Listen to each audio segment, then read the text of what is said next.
안녕하세요. 승부 예측의 버프를 더하다 승부 예측 버프쇼! 여기가 승부처 프리니 김태린입니다. 아참, 저희 애칭을 지어주신 카파님이 아직도 댓글을 안 남겨주셨는데요. 이벤트 당첨 안내 영상을 통해서 댓글을 남겨주셔야 저희가 이승우 선수의 친필 사인 유니폼을 전달해 줄 수 있어요. 빨리 연락 부탁드려요. 네, 지난 48회차는 조금 무난한 결과가 나오지 않을까 했는데 저희는 3경기가 틀리며 4등에 그쳤습니다. 이번 회차는 UEFA 네이션스 리그로 구성된 조금은 어려운 회차가 될 것 같은데요. 지난 29회차와 30회차가 UEFA 네이션스 리그로 진행됐었죠. 29회차에서는 잉글랜드가 헝가리에 패하는 이변 속에 2월이 됐었고 30회차에서는 무려 8경기나 무승부가 나오면서 2월 됐었습니다. 아무래도 국가 대항전이고 비슷한 전력의 팀들로 그룹이 나누어지다 보니 승부 예측이 쉽지 않은 회차들이었습니다. 저희 해외 축구 분석위원 김현승, 한예준 두 분 나오셨습니다. 김현승 위원님, 이번 UEFA 네이션스 리그 분석은 어떻게 준비하셨나요? 네, 지난 6월에 치러졌던 네이션스 리그 경기들을 챙겨보며 분석했고 각 팀 주축 선수들이 리그에서 활약상을 면밀히 챙겨봤습니다. 네, 한예준 위원님, 월드컵 진출팀과 탈락팀들의 입장도 다를 것 같은데요? 네, 월드컵에 진출한 팀들은 대부분 큰 변화 없이 팀 조직력을 끌어올리는 데 집중한 반면 월드컵에 탈락한 팀들은 새로운 얼굴들을 국가대표에 소집하면서 미래를 기약하는 모습이 많이 보이고 있습니다. 네, 그럼 여기가 승부처 승무패 49회차 승부 예측 분석 지금 시작합니다.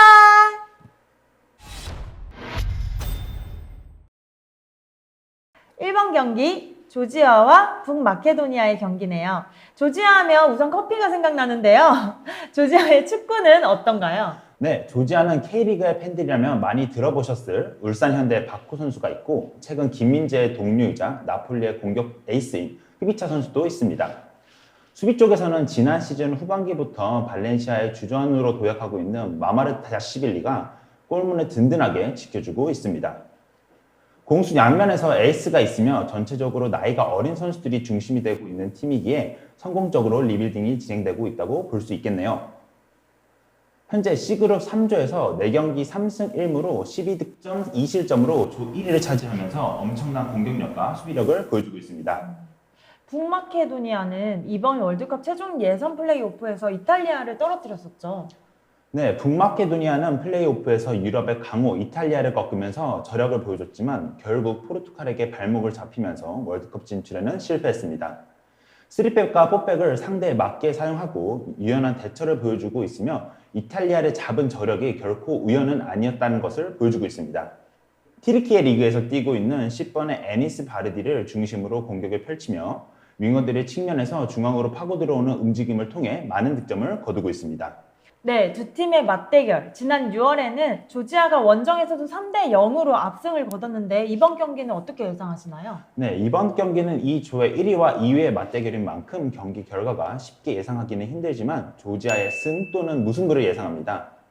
두 팀의 가장 최근 맞대결에서 조지아가 북마케도니아의 홈에서 3대0 대승을 거뒀으며 최근 개개인의 폼에서 조지아가 좀 더 우세한 모습을 보여주고 있습니다.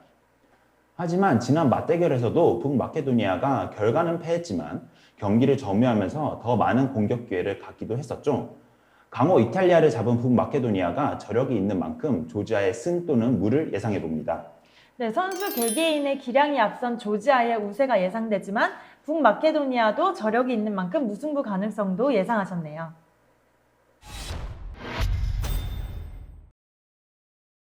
이번 경기 에스토니아와 몰타의 경기입니다. 사실 두 국가 모두 굉장히 생소한 나라인데요. 에스토니아의 축구는 어떤가요? 네, 에스토니아는 구소련 연방에서 독립한 나라로 피파 랭킹은 110위를 기록하고 있는데요.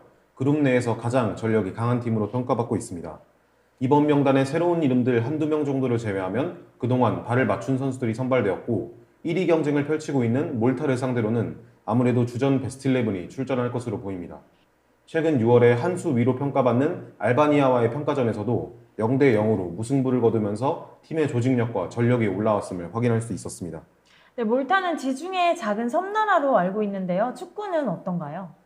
네, 몰타는 인구 약 44만 명의 아주 작은 섬나라입니다. 몰타는 에스토니아에 이어서 네이션스 리그 D그룹 2조 2위를 기록하고 있는데요. 에스토니아와의 1위 경쟁이 중요한 상황이기 때문에 역시 베스트 11이 출전할 것으로 보입니다. 에스토니아와의 지난 맞대결에서는 홈임에도 불구하고 2대1로 패배하였고 산마리노를 상대로는 1대0 진땀승을 거두는 등 최근 경기력은 그닥 좋지 못한 상황인데요. 그래도 베테랑 미드필더인 크리스텐센이 부상에서 복귀하면서 다시 소집되었고 옥스포드 유나이티드의 펠리스 존스 선수를 귀화시키면서 처음 소집한 점이 가장 큰 특징입니다. 네, 아무래도 D그룹은 상대적으로 전력이 약한 팀들인데 이번 맞대결은 어떻게 예상하세요? 네, 이번 경기는 홈이기도 하고 지난 맞대결에서 승리를 거두었던 에스토니아의 승리가 예측됩니다. 두 팀 모두 백5를 기반으로 수비적인 축구를 구사하는데요. 큰 변수가 나오지 않는다면 주전 베스트 11이 잡혀 있어 조직력이 앞서 있는 에스토니아가 충분히 승리를 거둘 수 있을 것으로 보입니다. 주전 베스트 11의 조직력이 앞선 에스토니아의 승리를 예상하셨네요. 3번 경기 이탈리아와 잉글랜드의 맞대결이죠. 이탈리아는 월드컵 본선 진출에 실패했는데요. 지난 6월 네이션스 리그에서 성적도 1승 2무 1패로 부진했었죠. 네, 이탈리아는 지난 6월 네이션스 리그에서 부진했습니다. 아마도 리그가 끝난 직후에 펼쳐졌던 만큼 선수들의 컨디션 문제도 있었을 것으로 보입니다. 충격적인 월드컵 탈락을 기록한 이탈리아는 용토, 가티와 같은 어린 선수들을 적극적으로 국가대표에 승선시키며 리빌딩을 진행하고 있습니다. 또한 토날리, 프라테시 그리고 스카마카와 같은 기존의 자국 리그에서 좋은 모습을 보였던 선수들도 적극적으로 기용하면서 새로운 세대를 준비 중입니다. 다만 새로운 선수들이 많기에 선수들의 조직력이 부족한 것으로 보이며 지금보다는 미래를 바라보고 있기에 현재의 성적을 그리 중요하게 생각하지는 않을 것 같네요. 네, 잉글랜드 역시 지난 네이션스 리그에서 2무 2패, 더군다나 홈에서 헝가리에게 0대4로 크게 패했었죠. 네, 잉글랜드는 지난 네이션스 리그에서 2무 2패로 상당히 좋지 못한 모습을 보여줬기에 강등을 피하기 위해서라도 반등이 필요한 상황입니다. 잉글랜드 또한 리그가 끝난 직후 선수들의 컨디션 문제가 보이기도 했습니다. 상당히 느린 템포에서 진행되는 공격은 그닥 위협적이지 못했고 상대 역습에 취약한 모습을 보이며 직전 헝가리전에서는 0대4 대패를 당하기도 했습니다. 주전 골키퍼인 픽포드가 부상으로 낙마한 상황에서 램스델, 리포프, 핸더슨이 주전 자리를 두고 경쟁을 펼칠 것으로 예상이 됩니다. 이반 토니가 새롭게 국가대표에 뽑혔지만 잉글랜드에는 해리케인 선수가 있죠. 주전 자리를 보장받기는 힘들 것으로 보입니다. 쉽사리 결과 예측이 힘든 경기가 될 것 같은데요. 지난 6월 맞대결도 0대0 무승부였습니다. 이번 경기는 어떨까요? 네, 두 팀은 최근 맞대결에서 4경기 모두 무승부를 거두고 있습니다. 아직까지 조직력이 올라오지 않은 이탈리아와 지루한 축구를 보여주고 있는 잉글랜드의 특성상 이번 경기에서 다득점이 예상되지는 않습니다. 그래도 새로운 선수들이 많기에 동기부여가 확실한 이탈리아의 승 또는 무승부를 예상합니다. 네, 아무래도 신예 선수들의 동기부여가 큰 이탈리아의 우세와 최근 맞대결에서 무승부가 많았던 만큼 무승부 가능성도 예상하셨네요. 4번 경기 핀란드와 루마니아의 경기네요. 핀란드는 히바 자일리톨로 유명하고 K리그 수원FC에서 뛰고 있는 니실라 선수의 나라이기도 하죠. 핀란드의 전력은 어떤가요? 네, 핀란드는 현재 네이션스 리그 B그룹 3조에서 1승 1무 2패로 3위를 기록하고 있습니다. 홈에서는 1승 1무로 패배가 없지만 반대로 원정에서는 2경기를 연달아 패배하면서 원정에서는 특히 약한 모습을 보이고 있는데요. 다만 원정에서도 주도권을 잡고 점유율을 가져오는 등 경기력적인 부분의 문제는 크게 없는 것으로 보입니다. 흐라테키나 테무푸키와 같이 베테랑 선수들을 중심으로 스쿼드를 젊게 바꾸고 있으며 부상을 당한 선수도 크게 없어 보입니다.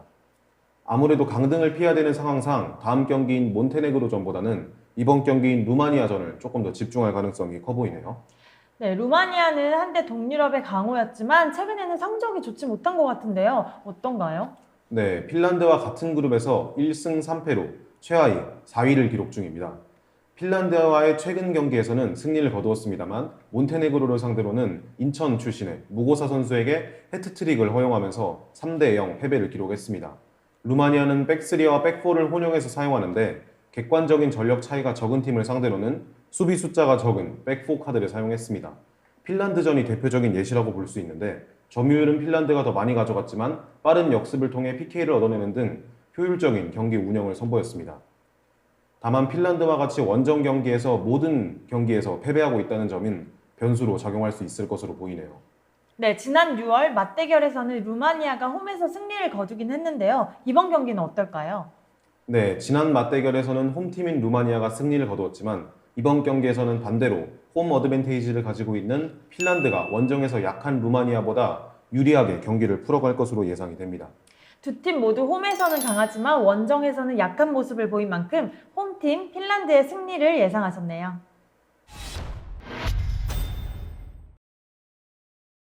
5번 경기 보스니아와 몬테네그로의 경기인데요. 보스니아는 세계적인 공격수 에딘 제코를 보유하고 있는 나라죠. 네, 해외 축구 팬들이라면 익히 들어봤을 에딘 제코와 피아니치가 있는 보스니아입니다. 전체적으로 주축 선수들의 나이가 많아 리빌딩이 필요해 보이는 나라 중 하나입니다. 에딘 제코, 피아니치, 수시치, 세이치 등 나이가 이미 30대를 훌쩍 넘었으며 주전 대부분이 20대 후반의 선수들입니다. 최근에는 리빌딩을 고려하면서 아흐메드 호지치 그리고 쿠르니치 등을 콜업하여 내보내고 있지만 아직까지 완벽한 리빌딩을 성공하고 있지는 못하고 있습니다. 아흐메드 호지치와 하지 카두니치의 센터백 조합은 나름 괜찮은 모습을 보여주고 있으나 콜라시나츠 그리고 수시치가 맡고 있는 양 측면은 불안한 모습을 보여주고 있습니다. 네, 몬테네그로는 K리그에서 엄청난 활약을 펼쳤던 대안과 무고사의 나라로 익숙하죠. 네, 몬테네그로는 이번 여름에 K리그를 떠난 엄청난 공격수 스테판 무고사와 성남의 밀로스가 있는 팀이기도 하지만 피오렌티나에서 좋은 모습을 보여줬던 스테판 요베티치가 있는 나라이기도 합니다. 최근 몬테네그로의 경기를 보면 무고사가 답이다 라고 할 수 있을 만큼 국가대표에서도 골잡이다운 모습을 보여주면서 4경기 4골을 기록하고 있습니다. 뿐만 아니라 라치오에서 풀백으로 뛰고 있는 마루시치가 좀 더 전진된 위치에서 좋은 모습을 보여주고 있으며 중원에선 양코비치가 공수 양면으로 좋은 모습을 보여주고 있습니다. 네, 두 팀은 3차례의 공식전에서 모두 무승부를 거두며 승패를 가리지 못했었는데요. 이번에는 어떨까요? 네, 이번 경기는 보스니아의 승리를 예상합니다. 두 팀의 전력차가 그리 크지 않지만 보스니아의 홈이라는 점이 좀 더 보스니아를 웃어주는 경기가 될 것 같네요. 그리고 몬테네그로의 공격 에이스인 무고사가 고베로 이적한 이후에 아직까지 득점을 못하고 있기에 몬테네그로 입장에서는 무고사의 공격력에 기대해봐야 되는 팀이기에 좀 더 힘들 것으로 예상이 됩니다. 네, 보스니아의 홈 이점과 몬테네그로의 해결사인 무고사의 최근 부진을 이유로 보스니아의 우세를 예상하셨네요. 6번 경기 아르메니아와 우크라이나의 경기인데요. 아르메니아도 정말 생소한 나라지만 마키타리안의 나라로 알고 있는데요. 대표팀 성적은 어떨까요? 네, 아르메니아는 다들 알다시피 인테르로 이적한 미키타리안의 국가로 알려져 있지만 지난 3월 국가대표 은퇴를 선언하면서 현재는 바이라미안과 바르게간 등이 팀을 이끌고 있는 상황입니다. 여기에 이번 시즌 러시아 리그 크라스노다르에서 10경기 8골을 터뜨리며 좋은 모습을 보여주고 있는 스페르잔 정도가 주목할 만한 선수로 보입니다. 아르메니아의 감독은 2009년 밀바오를 이끌고 코파델레이와 수페르코파를 들어올린 경험이 있으며 이외에도 세비야, 오사수나 등 라리가에서 많은 감독 경험이 있는 호아킨 카파로스 감독입니다. 하지만 올해 네이션스 리그에서는 4경기 1승 3패로 전력 차이를 극복하지 못하고 있는데요. 최근 치른 4경기에서 점유율이 40%를 넘기지 못할 정도로 공을 소유하는 데 있어서 어려움을 겪고 있는 상황입니다. 네, 우크라이나는 아직 전쟁으로 고통받고 있는데요. 최근 챔피언스 리그에서 샤흐타르도 선전을 펼치고 있고 그들의 축구는 계속되고 있죠. 네, 우크라이나는 월드컵 최종 플레이오프에서 웨일스에게 패배하면서 아쉽게 월드컵 진출에 실패하였습니다. 그래도 네이션스 리그에서는 3경기 2승 1무로 1위를 달리고 있는데요. 팀의 핵심 선수로는 이번에 아스날로 이적한 올렉산드르 진첸코, 그리고 엄청난 킥력을 자랑하는 말리노프스키, 그리고 국가대표에서는 유독 좋은 모습을 보여주는 야르몰렌코 선수 등이 있겠습니다. 다만 이 중에서 진첸코 선수가 부상으로 이번 명단에 들지 못했기 때문에 다른 선수들의 부담감이 더욱더 커질 것으로 예상이 되는데요. 우크라이나는 기본적으로 4-3-3 포메이션을 바탕으로 점유율을 가져가면서 주도권을 잡는 팀입니다. 우크라이나에게 가장 큰 변수는 체력이 될 가능성이 높은데요. 지난 6월 월드컵 플레이오프를 치르느라 수년됐던 스코틀랜드와의 경기를 한국 시간 기준으로 목요일 오전에 치르고 넘어와야 하는 험난한 일정이기 때문에 체력적으로 큰 부담을 안을 것으로 예상이 됩니다. 네, 객관적인 전력에서는 우크라이나가 크게 앞서 보이는데요. 어떻게 예상하시나요? 네, 이번 경기는 홈팀 아르메니아의 무승부 또는 패배를 예상합니다. 객관적인 전력 차이가 워낙 심하고 앞서 언급하지 않았지만 아르메니아의 역습에서 중요한 역할을 맡고 있는 좌측 윙백 호브하니시안이 퇴장 징계로 이번 경기에 출전하지 못하면서 우크라이나의 승리가 더욱 예상되는 상황입니다. 다만 체력적인 부담을 안고 있는 우크라이나가 만약 고전하는 모습을 보인다면 무승부의 가능성도 배제할 수는 없을 것 같네요. 네, 객관적인 전력 차이가 큰 만큼 아르메니아의 패배가 예상되지만 체력 변수로 무승부 가능성도 예상하셨네요. 7번 경기 북아일랜드와 코소보의 경기인데요. 북아일랜드는 최근 네이션스 리그 성적이 저조하죠. 네, 북아일랜드는 피파 랭킹 58위를 기록하고 있고 리그에서 2무 2패로 4위를 기록하고 있습니다. 피파 랭킹으로 보았을 때 코소보와 키프로스보다 상단에 위치해야 되는데요. 안타깝게도 그러지는 못하고 있습니다. 북아일랜드는 공격적으로 운영은 하지만 성과를 내지 못하고 있습니다. 6월에 펼쳐진 4경기에서 슈팅수 60개를 가져갔지만 골은 4골에 그쳤고 2골은 세트피스와 상대편의 치명적인 실수로 골로 만들어졌을 만큼 공격에서의 세밀한 작업이 부족합니다. 수비 또한 허점이 많은데요. 주전 수비수 다니엘 발라드 선수가 부상으로 주전 센터백을 잃은 만큼 불안한 북아일랜드의 모습은 계속 이어질 것으로 보여집니다. 네, 코소보는 이강인 선수와 마요르카에서 호흡을 맞추는 무리키 선수가 뛰고 있죠. 네, 코소보에는 이강인 선수와 좋은 합을 보여주고 있는 무리키 선수가 뛰고 있죠. 하지만 코소보에는 무리키 선수 말고도 김민재 선수와 합을 맞추고 있는 라흐마리 선수도 있습니다. 코소보는 피파 랭킹 106위를 기록하고 있고 리그에서 2승 2패를 기록하고 있습니다. 코소보는 키스로프와의 경기에 제외하고 모두 실점을 기록했고 지난 북아일랜드와의 맞대결에서 2골을 내주면서 수비 쪽에서 아쉬운 모습을 보여줬습니다. 이런 모습을 김민재의 동료 라흐마리 선수가 잘 커버해줄지도 궁금하네요. 네, 지난 6월 맞대결에서는 무리키의 멀티골로 코소보가 3대2로 승리했었는데요. 이번 경기는 어떨까요? 네, 이번 경기는 북아일랜드의 패배를 예상합니다. 우선 코소보의 주요 선수들이 리그에서 좋은 모습을 보여주고 있으며 북아일랜드의 수비가 흔들리는 상황에서 발라드 선수의 이탈은 큰 타격을 줄 수 있고 레스터의 에반스 선수의 폼도 상당히 떨어져 있기에 수비적으로 코소보의 공세를 막아내기는 힘들어 보이네요. 네, 수비 라인이 불안한 북아일랜드의 패배를 예상하셨네요. 8번 경기 슬로베니아와 노르웨이의 경기인데요. 슬로베니아는 AT 마드리드의 수호신 야노 블락 선수가 뛰고 있죠. 이들의 축구는 어떤가요? 네, 슬로베니아는 네이션스 리그 B그룹 4조에서 4전 2무 2패로 승리를 거두지 못하고 있습니다. 5-3-2 포메이션을 기반으로 수비적인 전술을 사용함에도 불구하고 8개의 실점을 기록하면서 수비적으로 많은 문제점을 드러내고 있는 상황인데요. 최정상급 골키퍼인 오블락이 있음에도 불구하고 경기당 실점이 2실점이나 된다는 건 수비 라인이 굉장히 허술하다는 의미죠. 그래도 공격진에서는 최근 핫한 짤츠부르크 소속의 벤야민 셰스코 선수가 잔첼라르 선수와 함께 공격을 구성하고 있습니다. 대표팀 주전으로 올라선 지는 이제 1년이 조금 지난 상황인데 이번 네이션스 리그에서는 2경기, 1골과 1개의 도움을 기록 중입니다. 네, 노르웨이는 현 시점 세계 최고 공격수 홀란드를 보유하고 있죠. 네, 맞습니다. 이번 시즌 맨체스터 시티로 이적한 엘링 홀란드는 지금까지 리그 7경기에서 11골을 터뜨리면서 엄청난 모습을 보이고 있으며 동시에 팀의 주장인 웨데고르 역시도 1위를 기록 중인 아스날에서 좋은 활약을 보여주고 있습니다. 이외에도 소시에다드로 이적한 쇠를로트 선수 역시 국가대표에서는 준수한 활약을 보이고 있는데요.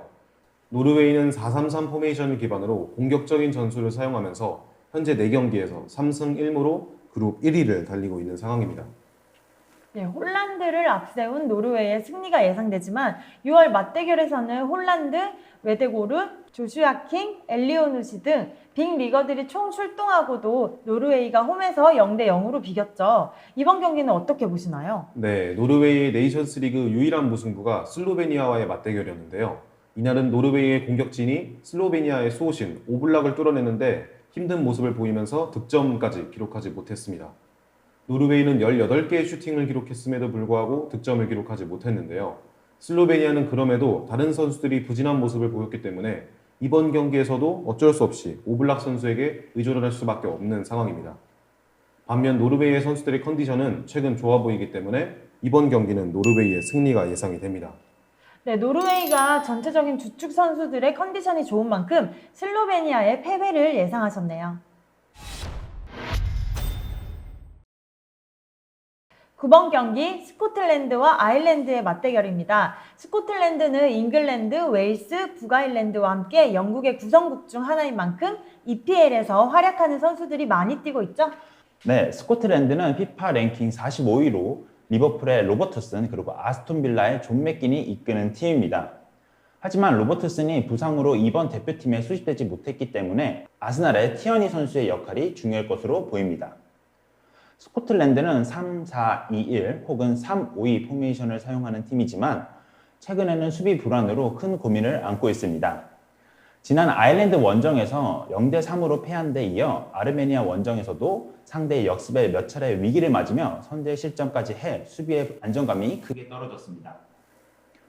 아르메니아에서 퇴장 선수가 나오지 않았다면 승리를 장담할 수 없었던 경기였습니다. 이런 수비 불안을 어떻게 잠재울지가 스코틀랜드의 가장 큰 숙제일 것 같습니다. 네, 아일랜드 역시 영국에 인접한 국가인 만큼 EPL에서 활약하는 선수가 많은 상황이죠. 네, 아일랜드는 FIFA 랭킹 47위로 에버튼의 시먼스 콜먼 그리고 울버햄튼의 네이선 콜린스 선수가 팀의 중심입니다. 스코틀랜드와 마찬가지로 백스리를 바탕으로 한 포메이션을 사용하는 아일랜드의 가장 큰 고민은 최전방입니다. 콜린스를 중심으로 몰룸비, 나이트가 자리한 중원은 탄탄하지만 최전방에 확실한 주전 선수가 존재하지 않아 고민이 큰 상황입니다. 챔피언십 버밍엄에서 리그 5득점을 기록하고 있는 스콧 호건과 로던햄에서 4골을 기록 중인 치에도지 오그벤의 폼이 좋기에 이 선수들에게 기대를 걸어봐야 될 것 같습니다. 네, 지난 6월 맞대결에서는 아일랜드가 예상 외로 3-0 완승을 거뒀었는데요. 이번 경기는 어떻게 될까요? 네, 이 경기는 스코틀랜드의 무 또는 패를 예상합니다. 지난 6월에 보여줬던 스코틀랜드의 경기력이 좋지 못했고 이번에는 주장 로버트슨이 부상으로 합류하지 못했기 때문에 전력에 큰 누수가 있는 상황입니다. 게다가 스코틀랜드는 이 경기 3일 전 우크라이나의 경기도 치르기 때문에 체력적인 부담감도 클 것으로 예상이 됩니다. 스쿼드가 얇은 스코틀랜드 특성상 체력적 어려움을 극복하기는 쉽지 않을 것 같습니다. 다만 이 경기가 스코틀랜드 홈에서 펼쳐지고 아일랜드의 공격력이 좋지 못하기 때문에 무승부 가능성도 있는 경기입니다. 네, 스쿼드가 얇고 체력 변수도 생길 스코틀랜드의 어려운 경기가 될 것으로 예상하셨네요. 10번 경기 키프로스와 그리스의 경기입니다. 키프로스도 정말 생소한 나라인데요. 네, 키프로스는 터키 아래에 위치하는 섬나라인데요. FIFA 랭킹 108위를 기록 중이며 네이션스 리그에서 2무 2패로 3위를 기록하고 있습니다. 불안한 점들이 많이 보이는 상황인데요. 우선 키프로스의 감독 니코스 코스테굴루는 주로 백스리를 기반으로 상황에 따라 중원의 숫자를 바꾸는 스타일입니다. 6월에 펼쳐진 북아일랜드와의 친선 경기에서는 3-4-3 포메이션을 사용하며 중원 숫자를 2명만 사용했었는데요. 후방 빌드업에서 상당히 불안한 모습을 보이며 상대의 압박에 당황하는 모습을 보였습니다. 따라서 공격이 상당히 무딘 모습을 보였는데요. 북아일랜드전에서 기록한 2골 모두 상대팀의 실수에서 비롯된 득점이었으며 이 득점을 제외하고는 나머지 4경기에서 득점을 기록하지 못했었습니다. 네, 그리스는 네이션스 리그 C조에서 강호에 속하고 있죠. 6월 4차례 경기에서 모두 승리를 거두기도 했고요. 네, 그리스는 리그 내에서 전승을 거두면서 압도적인 조 1위를 달리고 있습니다. 4경기에서 단 하나의 실점도 허용하지 않았다는 점이 가장 긍정적으로 보이는데요.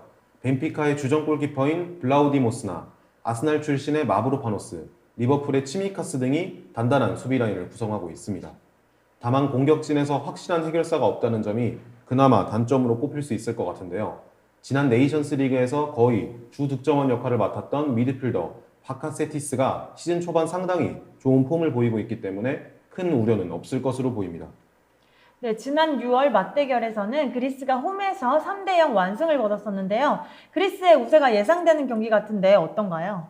네, 이번 경기 역시도 그리스의 우세를 예상합니다. 그리스가 무승부만 거두어도 조 1위를 확정하는 상황이기 때문에 객관적인 전력에서 앞서는 키프로스를 상대로 좋은 모습을 보여줄 가능성이 크며 이번에도 단단한 수비를 바탕으로 상대를 어렵게 만들 가능성이 커 보입니다.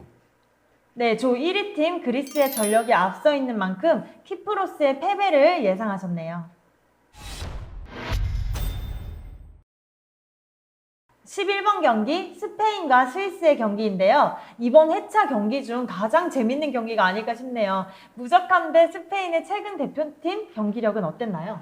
네, 스페인은 공을 잘 다루는 후방 라인과 미드필드를 활용하여 주도권을 잡고 플레이하는데 압도적인 모습을 보여주고 있습니다.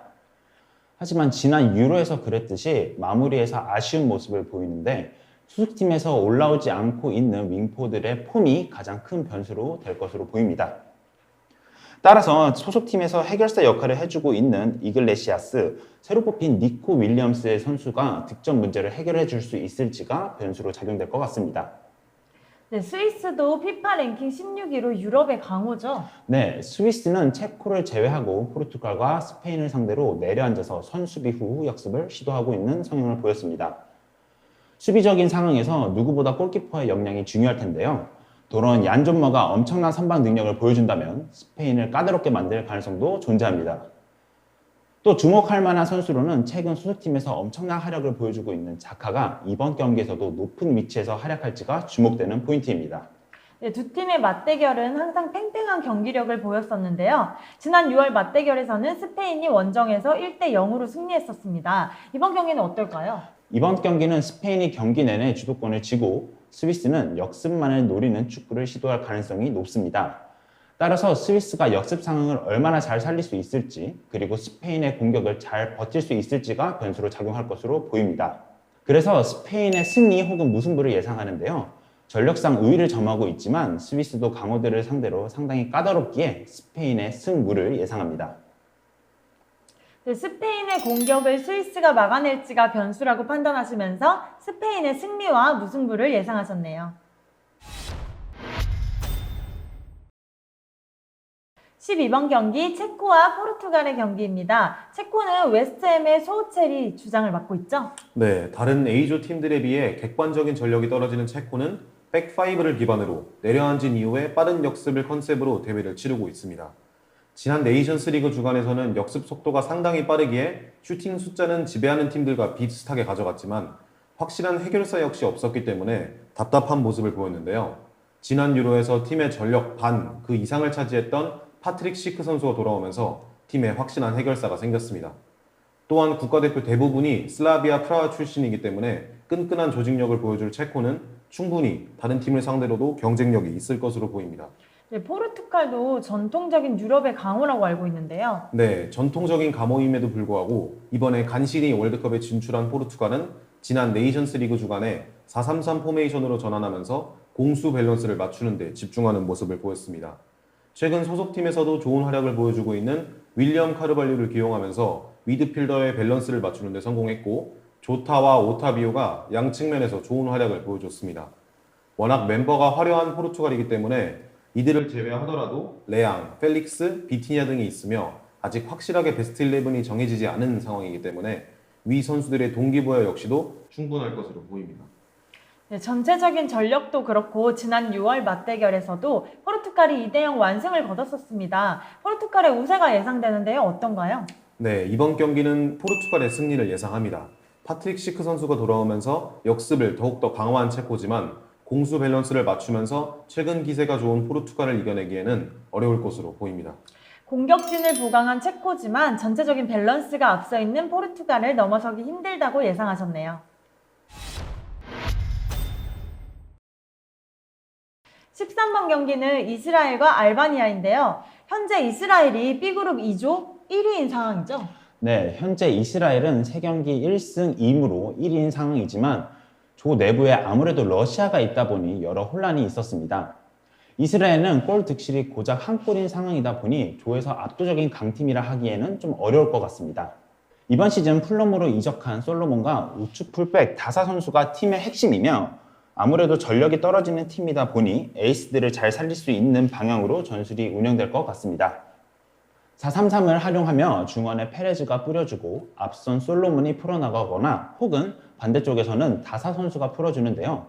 이 셋 중 하나라도 묶이는 날에는 경기 전체가 풀리지 않는 경우가 생기기도 합니다. 네, 알바니아는 라치오에서 뛰는 히사이 그리고 첼시 소속의 유망주 브로야가 있다는 사실 외에는 좀 덜 알려진 팀이죠? 네, 맞습니다. 히사이는 우측 윙백 주전이고 브로야의 경우 대표팀에서는 백업과 주전을 오고 가지만 점점 좋은 모습을 보여주고 있습니다. 알바니아가 요 근래 가장 좋은 활약을 보여줬던 경기는 스페인과의 친선 경기인데요. 그때 후반 90분까지 1대1 상황에서 무승부를 만들 뻔했지만 후반 90분 올모의 득점으로 패배하고 말았습니다. 그 경기에서는 중원과 수비진의 집중력이 돋보이는 경기였는데요. 알바니아의 경우 레아 감독이 오랜 기간 팀을 이끌고 있고 팀 자체가 특정 에이스에 의존하기보다는 3-5-2 바탕으로 모든 선수가 높은 활동량을 보여주며 끈적끈적한 축구를 하는 것이 특징입니다. 네, 최근 맞대결에서는 이스라엘이 2연승을 거두고 있는데요. 이번 경기는 어떻게 될까요? 네, 아무래도 결과 예측이 어려운데요. 이스라엘의 승 또는 무승부가 나오지 않을까 싶습니다. 지난 맞대결에서는 이스라엘이 승리를 거뒀지만 이는 확실한 득점 찬스에서 솔로몬이 좋은 모습을 보여줬던 덕분인데요. 솔로몬이 무릎 부상으로 전력에서 제외된 상황이죠. 양 팀의 팀 전력은 거의 엇비슷한 만큼 무승부 가능성도 커 보이는 경기입니다. 다만 이스라엘 홈에서 치러지는 경기인 만큼 홈 경기 이점을 받은 이스라엘의 승리도 예상해 볼 수 있겠네요. 이스라엘은 최근 홈에서 6경기 동안 패배 없이 3승 3무로 안정된 경기력을 보여주고 있습니다. 네, 주축 공격수의 부상 이탈이 있는 이스라엘이지만 최근 홈 경기력이 안정적이었던 만큼 승리와 무승부를 예상하셨네요. 14번 경기 세르비아와 스웨덴의 경기입니다. 세르비아는 플럼의 스트라이커 미트로비치가 있는 국가죠? 네, 원래는 월드컵 시즌만 되면 팀이 일부러 올라와서 좋지 못한 모습을 보여줬던 미트로비치지만 이번 시즌에는 상당히 좋은 스타트를 보이고 있는 상황입니다. 미트로비치를 제외하더라도 세르게이 밀렌코비치 사비치나 블라우비치와 같이 세리아를 대표하는 선수들이 스쿼드에 합류하였기 때문에 객관적으로 보더라도 B그룹에서는 최상위권 전력을 자랑하는 국가입니다. 백스리를 사용하지만 공격 시에는 양 윙백을 상당히 공격적으로 사용하며 안정적인 후방 빌드업을 바탕으로 주도권을 잡고 경기를 풀어가는 걸 선호하는 편입니다. 네, 스웨덴은 국내 팬들에게 인지도가 높은 질라탄이 있고 손흥민 선수의 파트너 쿨루셉스키도 대표팀의 주축 멤버죠? 네, 스웨덴은 6번 자리에 위치하는 카유스테 선수를 중심으로 4-5-1에 가까운 포메이션을 사용하며 두 줄 수비를 바탕으로 수비적인 경기를 선호하는 편입니다. 자신들의 피지컬을 적극적으로 활용하기 위해 롱볼을 자주 시도하는 편이며 북유럽에 위치하는 국가이기 때문에 선수들의 평균 신장이 기본적으로 큰 편입니다. 다만 명확한 공격 전술이 없이 느린 템포로 전개하거나 무의미한 롱볼로만 진행되는 공격은 그리 위협적이지 못한데 때문에 혼자서 무언가를 만들어줄 수 있는 포르슈벨이나 클루셉스키, 이사카 같은 에이스들의 활약이 중요할 것으로 보입니다. 네, 지난 6월 맞대결에서는 스웨덴이 홈에서 0-1로 패했습니다. 이번 경기는 어떨까요? 네, 이번 경기는 월드컵을 위해 조직력을 끌어올리고 있는 세르비아의 승리를 예측합니다. 지난 맞대결과 마찬가지로 세르비아가 강한 압박으로 주도권을 잡을 것이며 이 과정에서 확실한 해결사가 있는 세르비아가 이번 경기를 가져올 가능성이 높아 보입니다. 네, 최근 공격수들의 컨디션이 상승세인 세르비아의 우세를 예상하셨네요. 두 분 위원님들 분석하시느라고 고생 많으셨습니다. 저희 위원님들의 분석을 최종적으로 정리를 해보면 1번 경기 조지아의 승부, 2번 경기 에스토니아의 승, 3번 경기 이탈리아의 승부, 4번 경기 핀란드의 승, 5번 경기 보스니아의 승, 6번 경기 아르메니아의 무패, 7번 경기 북아일랜드의 패, 8번 경기 슬로베니아의 패, 9번 경기 스코틀랜드의 무패, 10번 경기 키프로스의 패, 11번 경기 스페인의 승부, 12번 경기 체코의 패, 13번 경기 이스라엘의 승부, 14번 경기 세르비아의 승.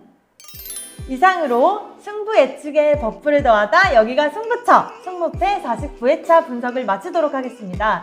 저희 분석 참고하셔서 구독자 여러분들 좋은 결과 있으시기를 기대하겠습니다. 참, 여기가 승부처 K리그 편은 K리그 1 휴식기로 인해 이번 주는 한 주 쉬어가도록 하겠습니다. 저희는 다음 주에도 더 알차고 깊이 있는 분석으로 찾아올게요.